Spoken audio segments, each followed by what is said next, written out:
तो फिलहाल आपको बता दें कि कोरोना का अर्थव्यवस्था पर जो प्रभाव है वो काफी हद तक पड़ा। मजदूर, छोटे व्यवसायी आदि अधिक प्रभावित हुए हैं। आर्थिक मंदी से भारत किस तरीके से उबर पाया है, ये कई बड़े सवाल यहां पर बने हुए हैं जाहिर तौर पर, क्योंकि लगातार ऐसे सवाल यहां पर उठ रहे हैं कि आर्थिक मंदी के इस दौर में किस तरीके से अब भारत की अर्थव्यवस्था जो है वो पटरी पर आएगी। और जो अब दूसरी वेव, जो कोरोना की दूसरी वेव है, जिस दौरान अभी फिलहाल यही अंदेशा लगाया जा रहा है कि किस तरीके से जो हालात हैं वो आएंगे। तो देश के ज्यादातर देशों में क्योंकि लॉकडाउन है, दुकानों पर ताले लगे हुए हैं, hotel, banquets hall, restaurant, general stores और छोटे से लेकर बड़े बाजारों में ताले लगे हैं।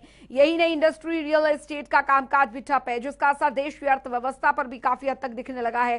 कामगारों के पास काम नहीं है, काफी ज्यादा लोग पलायन कर चुके हैं, लेकिन जो लोग रुके हैं उनके पास काम नहीं है। अब कोरोना की दूसरी लहर के जो खपत आधारित भारतीय अर्थव्यवस्था को संकट पे पहुंचा दिया। इस लहर के चलते लगी पाबंदियों और हेल्थ केयर सिस्टम के कमजोर पड़ जाने से ग्राहकों के सेंटिमेंट्स अप्रैल में पूरी तरह लुढ़क गए। इससे लोग गैर जरूरी सामानों की खरीदारी से परहेज करेंगे, जो कि आखिरकार अर्थव्यवस्था को संकट में पहुंचा सकती है। अर्थशास्त्री आकाश जिंदल जी हमारे साथ इस बीच जुड़ गए हैं। बहुत बहुत स्वागत है आपका जनता टीवी पर, आकाश जिंदल जी। धन्यवाद। आकाश जिंदल जी, क्योंकि बहुत ज्यादा जरूरी यहाँ पर भारतीय अर्थव्यवस्था पटरी पर लौटे। पिछले साल पर अगर हम नजर डालें, जो हालात थे वो सबने देखे, लेकिन एक बार फिर अर्थव्यवस्था पटरी पर लौटी थी पिछले साल के अंत पर देखे। लेकिन जो कोरोना की दूसरी वेव ने कैसे और कितना असर डाला है भारतीय अर्थव्यवस्था पर? देखिए, कोरोना की वजह से अब करंटली देखें तो अर्थव्यवस्था के ऊपर बहुत सिग्निफिकेंट असर आया है। ऑलरेडी पिछले साल जो लॉकडाउन हुआ था उसके इंपैक्ट से इकोनॉमी कहीं हल्की हल्की रिकवर होनी शुरू हुई थी। January to March was the quarter when the economy was coming back on the track. People had started going back to restaurants, shopping, events. लेकिन अप्रैल आते ही फिर इकोनॉमी को ब्रेक्स लग गए हैं। आज देखिए, जो डेटा आपके सामने में रख रहा हूं, अनएम्प्लॉयमेंट जो है बहुत ज्यादा हाई चल रही है इस समय। We are having a high level of unemployment. जो 23 मई का वीकली अनएम्प्लॉयमेंट का डेटा है 14.7 का है, 14.7% अनएम्प्लॉयमेंट है। उसके अलावा देखिए, आज इन्फ्लेशन, महंगाई, WPI इन्फ्लेशन 10.49% पे है, यानी कि 11 ईयर हाई पे है। तो आज देखिए आम आदमी की स्थिति क्या है। आम आदमी की एक तरफ तो कमाई कम हुई है, कोविड की वजह से, रिस्ट्रिक्शंस, लॉकडाउन की वजह से his income has gone down rapidly. उसकी इनकम जो है बहुत ज्यादा रिड्यूस हुई है। दूसरी तरफ उसके खर्चे बढ़ते जा रहे हैं। पेट्रोल प्राइसेस की बात करें, सुबह से बैक टू बैक शोज कर रहा हूं, मुंबई में ऑलरेडी 100 रुपीज क्रॉस कर चुकी हैं और बाकी सिटीज में भी बहुत बड़ी हुई हैं। उसके अलावा आपको जैसे बताया, ओवरऑल आप देखिए जितने भी हमारे फूड इंग्रेडिएंट्स हैं, चाहे मस्टर्ड ऑयल हो, सरसों का तेल हो, उसके अलावा चाहे आपका वनस्पति ऑयल हो, सबकी कॉस्ट जो है, वेजिटेबल ऑयल, सबकी कॉस्ट बढ़ती जा रही है। तो कहीं ना कहीं इकोनॉमी की आज हालत अच्छी नहीं है, बिकॉज कोविड के जो 2 महीने हैं, लॉकडाउन, कर्फ्यूज, इसने इकोनॉमी को सिवियरली इंपैक्ट किया। और इस बार इंपैक्ट ज्यादा सिवियर है बिकॉज पिछली बार अगर हमें किसी ने बचाया था, that was our rural economy. इस बार हम सबको पता है corona has actually penetrated rural India. गांव के अंदर कोरोना जो है बहुत ज्यादा फैला हुआ है। एग्री इकोनॉमी के अलावा जो मेन चीज रूरल इंडिया में है, डिमांड, तो वो डिमांड कहीं ना कहीं रूरल इंडिया में इंपैक्ट होने वाली है। बिकॉज कोरोना रूरल इंडिया में बात करें, यूपी में बात करें, पंजाब में बात करें, बहुत ज्यादा उसकी पेनिट्रेशन हुई है। तो आई थिंक कोरोना से रिकवरी जो अब धीरे धीरे शुरू हो गई है, उसके बाद पहला टारगेट सेंट्रल गवर्नमेंट और स्टेट गवर्नमेंट्स का ये होना चाहिए कि इकोनॉमी को बचाया जाए। बिकॉज आज आम आदमी के हालात ऐसे होते जा रहे हैं कि रोटी, कपड़ा, मकान भी उसके लिए तकलीफदेह हो जाएंगे। और हिंदुस्तान जिस स्ट्रेंथ के लिए जाना जाता है, डिमांड और कंजम्पशन, वो डिमांड और कंजम्पशन होती है हमेशा कंफर्ट्स और लग्जरीज की। आज हालत ये है कि आदमी का सारा पैसा नेसेसिटीज पे लग रहा है। तो वो डिमांड या कंजम्पशन इंपैक्ट होगी, वो इंपैक्ट होगी तो जीडीपी ग्रोथ इंपैक्ट होगी, जीडीपी ग्रोथ इंपैक्ट होगी तो टैक्स कलेक्शन इंपैक्ट होगा, और अल्टीमेटली कहीं ना कहीं इकोनॉमी की रिकवरी में ब्रेक्स जो हैं वो अप्लाई हो रहे हैं। तो आई थिंक बहुत इंपॉर्टेंट है कि इस समय स्टिमुलस पैकेज दिया जाए इकोनॉमी में, जैसे बाकी कंट्रीज ने दिया है। साथ ही साथ आपके प्लेटफॉर्म से मैं वही रिक्वेस्ट करना चाहता जी। हूं, मेरी ऑर्गेनाइजेशन आकाशजिंदल.in द्वारा जो तमाम चैनल से मैं कर रहा हूं कि अब पेट्रोल डीजल पे सेंट्रल एक्साइज जो कि सेंट्रल गवर्नमेंट चार्ज करती है और स्टेट जो वैट चार्ज करती है उसको रिड्यूस किया जाए, ताकि आम आदमी को बढ़ती महंगाई से रिलीफ मिले। देखिए तकलीफ कितनी है, एक तरफ कमाई आपकी या तो खत्म हो गई है अगर आप बिल्कुल। अनएम्प्लॉयड हैं, या आपकी कम हो गई है कोविड की वजह से, दूसरी तरफ खर्चे बढ़ते जा रहे हैं। तो आम आदमी को हमें कहीं ना कहीं रिलीफ पहुंचाना बहुत जरूरी है।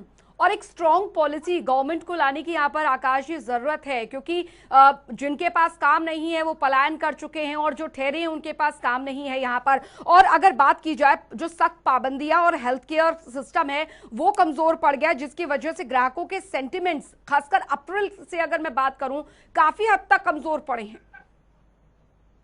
जी हाँ, बहुत इंपॉर्टेंट है। सबसे important, you have raised a very pertinent point, those agriculture those labourers particularly जिन्होंने कि माइग्रेट किया है, अब वो जो लेबरर्स माइग्रेट कर गए हैं उनको वापस लाना टाइम पे, बिकॉज एक तो उनके अपने पर्सनल फाइनेंस देखिए, अब वो माइग्रेट करके गांव चले गए हैं तो वो जो 1.5 महीना 2 महीना उसकी कमाई इंपैक्ट हुई है, उसके अलावा वो वापस आएंगे तब जाके उसकी इनकम शुरू होगी, दूसरा इंडस्ट्रीज उनके बिना नहीं चलेंगी। तो दोनों तरफ से ही उनका माइग्रेट करना, जब तक वो वापस नहीं आ जाते, इकोनॉमी के लिए एक दिक्कत का तकलीफ का काम रहेगा। दूसरा हमने देखा ही है मेडिकल एक्सपेंसेस सबके कितने बढ़ गए हैं। अब जिन परिवारों में कोई ना कोई कोरोना से इंफेक्टेड हुआ है, सब जगह चाहे पैथोलॉजी लैब्स का खर्चा हो, मेडिकल ट्रीटमेंट का खर्चा हो, नर्सिंग होम्स का खर्चा हो, वो इंपैक्ट काफी सीवियर रहा है। और उसके बाद इकोनॉमी जो है उसकी रफ्तार बहुत धीमी हो गई है। अब जैसे मैंने आपको बताया, अनएम्प्लॉयमेंट एक बहुत हाई लेवल पे चल रही है, इन्फ्लेशन भी हाई लेवल पे चल रही है।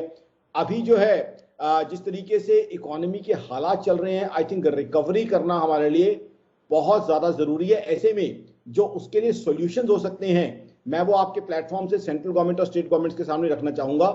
सबसे पहले तो एक स्टिमुलस पैकेज लाया जाए। मैं तो जीएसटी काउंसिल की मीट से पहले भी सरकार से रिक्वेस्ट की थी, जीएसटी काउंसिल से रिक्वेस्ट की थी, जिसके अंदर सेंट्रल गवर्नमेंट और स्टेट गवर्नमेंट दोनों हैं, कि जीएसटी के रेट्स के अंदर कंसेशन दिए जाए।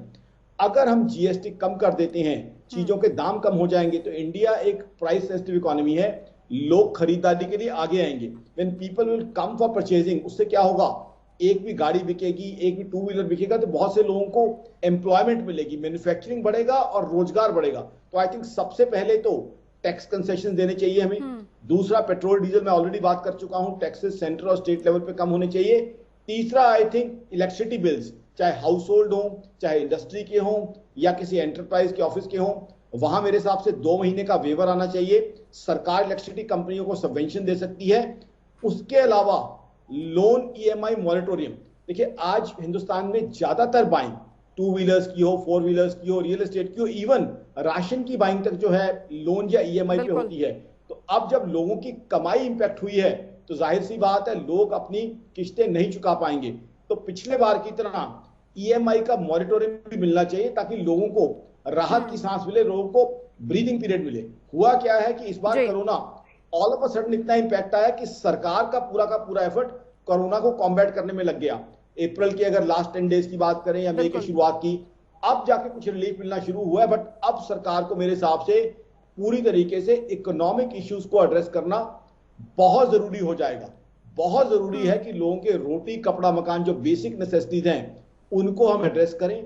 एम्प्लॉयमेंट जनरेशन के ऊपर पूरा का पूरा फोकस रखा जाए, ताकि लोगों को दोबारा से एम्प्लॉयमेंट दी जाए, इन्फ्लेशन को रिड्यूस किया जाए और इकोनॉमी को वापस जो है ट्रैक पे लाया जाए। देखिए हिंदुस्तान की इकोनॉमी ग्लोबली जानी जाती है डिमांड की वजह से, कंजम्पशन की वजह से, परचेजिंग पावर की वजह से। अभी भी हम जो है, मैं ये कहूंगा हमारे प्राइम मिनिस्टर मोदी की विजनरी पॉलिसीज की वजह से we are the 5th largest economy, दोबारा हम 5th लार्जेस्ट इकोनॉमी बन चुके हैं। अगर हम ये जो कोरोना की सेकंड वेव से पहले का डेटा देखें, मार्च के अंदर जो एक्टिविटी हुई है उसकी वजह से अप्रैल में जीएसटी कलेक्शन बहुत अच्छा था, 1.41 लाख करोड़ था। उसके अलावा car sales, two wheeler sales के पीछे नंबर्स अच्छे आते जा रहे थे। तो रिकवरी हमारी शुरू हो गई थी जनवरी टू मार्च। बट अब ये जो 2 महीनों ने हमें बहुत तकलीफ पहुंचाई है। But now we have to put all efforts to have our economy recovered, क्योंकि हमें अपने सबसे इंपॉर्टेंट जो कॉन्स्टिट्यूएंट हैं, हमारे जो गरीब बहन भाई हैं, उनके लिए जो है रोजगार अरेंज करना होगा, उनके लिए हमें महंगाई कम करनी होगी, ताकि इकोनॉमी बैक ऑन ट्रैक आ सके और रिकवरी मोड पे हम आ चुके। ये हमारे लिए बहुत ज्यादा जरूरी है। बहुत बहुत शुक्रिया आकाश जिंदल जी हमारे साथ इस खास बातचीत के लिए। और बहुत महत्वपूर्ण बात जो है आकाश जिंदल जी ने कही है कि जो निम्न तबका है उसके लिए एक बेहतर और मजबूत पॉलिसी लाने की जरूरत है ताकि अर्थव्यवस्था को फिर से पटरी पर लाए